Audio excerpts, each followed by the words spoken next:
Voici Yolène. Elle n'est ni météorologue, ni voyante, mais sans aucun doute, elle est un peu magicienne. Je suis passionnée vraiment à la fois par les arts et par les sciences. J'ai vraiment ces deux pôles-là qui se réunissent parfaitement dans la restauration-conservation. Et j'ai la chance de pouvoir du coup rentrer dans l'intimité des œuvres d'art et découvrir des choses que même les propriétaires de ces œuvres ignoraient. C'est à quelques centaines de mètres du château de Vincennes, à l'est de Paris, que Yolène a installé son atelier de restauration de globes et d'éventails. Des œuvres aussi extraordinaires que différentes, entre science et frivolité.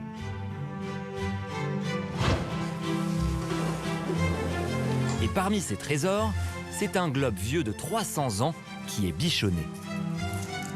Là, je suis en train de poncer la première couche de mastic qui sert à combler les trous sur un globe qui a subi plusieurs chocs. L'humain s'est toujours questionné sur sa place au sein de l'univers et on voit à travers la représentation des cartographies ou des globes quelle était sa vision des choses à un moment donné. Comme par exemple là, vous voyez, on est en Afrique, ici, et sur toute cette partie-là, on a la mention « partie tout à fait inconnue ». Parce qu'en fin de compte, ça n'a pas encore été exploré par les Européens qui sont en train de créer ces sphères-là. Une fois la structure restaurée, le morceau de fuseau peut retrouver sa place.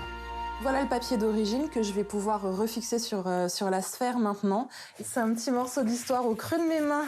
Et si je fais bien mon travail, normalement, il bougera plus et il restera en place. Après l'avoir doublé de papier japonais, Yolène l'humidifie délicatement, puis l'encolle à l'aide d'une préparation qu'elle réalise soi-même. C'est ce qu'on appelle rendre le papier amoureux. C'est tout l'intérêt de l'avoir bien humidifié, bien encollé avant. Comme ça, il se laisse faire et je peux jouer avec ses fibres.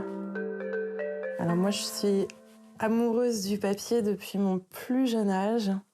Il a eu assez mauvaise presse pendant longtemps puisque c'était quand même le support qui servait à faire les brouillons à la base. C'est vraiment un matériau qui accompagne la réflexion de l'humain et non pas forcément que le côté waouh, le côté exceptionnel de l'œuvre finie.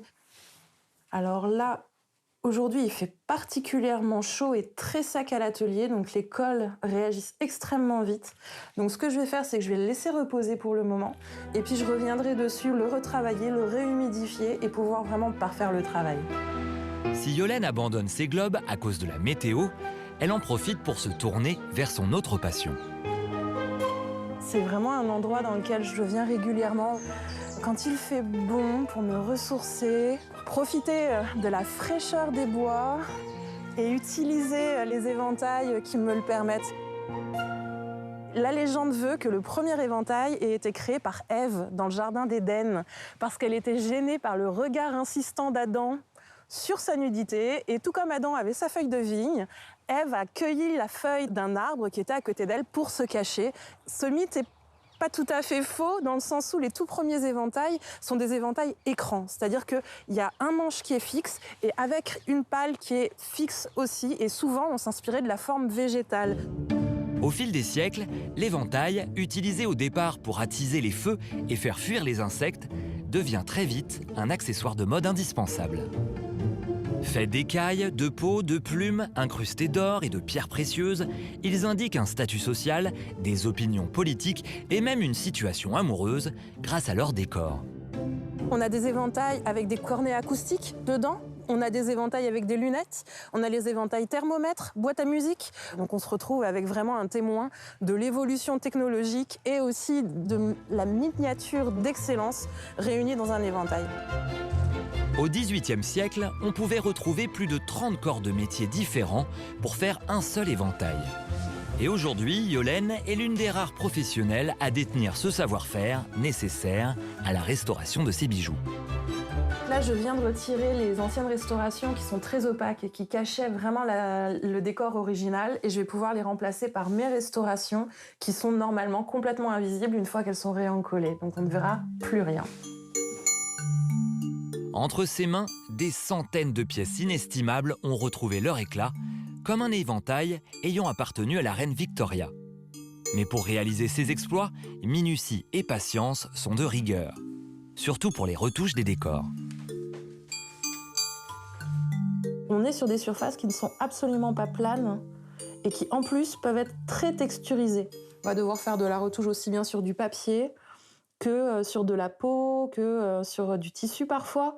Donc il faut savoir s'adapter avec ces objets-là et c'est ce qui fait vraiment partie de leur féerie. C'est que chaque objet est un petit challenge. Depuis 15 ans, cette restauratrice au talent hors du commun navigue entre ces deux passions. Je m'en lasse jamais. Tous les jours, je suis éblouie par ce qu'on m'apporte. J'ai des morceaux de patrimoine exceptionnels dans les mains. On travaille vraiment à disparaître derrière l'œuvre. Comme pour révéler au monde l'étendue de toutes ces beautés passées.